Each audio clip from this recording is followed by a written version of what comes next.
অভিনয় জগতের গণ্ডি ছাড়িয়ে ব্যবসায়িক বুদ্ধিমত্তা ও ক্রীড়া পৃষ্ঠপোষকতায় অনন্য উচ্চতায় পৌঁছে গেছেন বলিউড বাদশাহ শাহরুখ খান।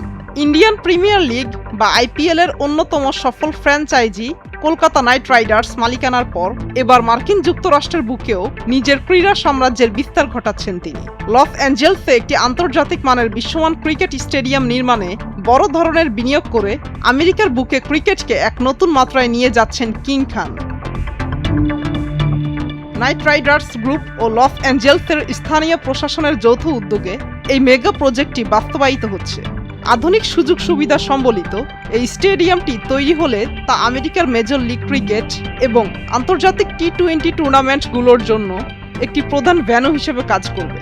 শাহরুখ খান এক বিবৃতিতে জানিয়েছেন, মার্কিন যুক্তরাষ্ট্রের ক্রিকেটের এক বিরাট ভবিষ্যৎ রয়েছে এবং এই বিশ্বমানের স্টেডিয়ামটি সে দেশে তরুণদের ক্রিকেটকে পেশা হিসেবে বেছে নিতে দারুণভাবে অনুপ্রাণিত করবে।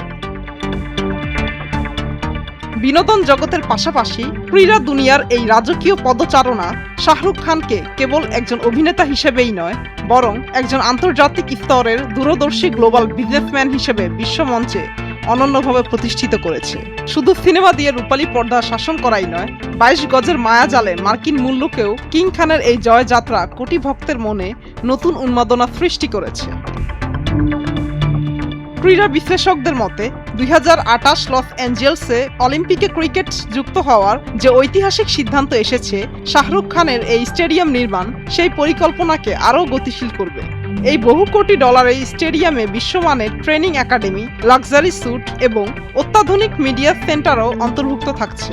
আমেরিকার মতো অক্রিকেটীয় দেশে এই ব্রিটিশ খেলাটিকে জনপ্রিয় করতে নাইট রাইডার্স ব্র্যান্ড যে দীর্ঘমেয়াদী মাস্টার প্ল্যান সাজিয়েছে, তা বৈশ্বিক ক্রীড়া অর্থনীতিতে এক বিশাল মাইলফলক। রূপালী পর্দার গণ্ডি ছাড়িয়ে শাহরুখের এই নতুন 22 গজের জয়যাত্রা শেষ পর্যন্ত কতটা সফল হয়, সেটাই এখন দেখার বিষয়। মুক্তা আমিন, নিউজ ডেস্ক, ভোরের কাগজ।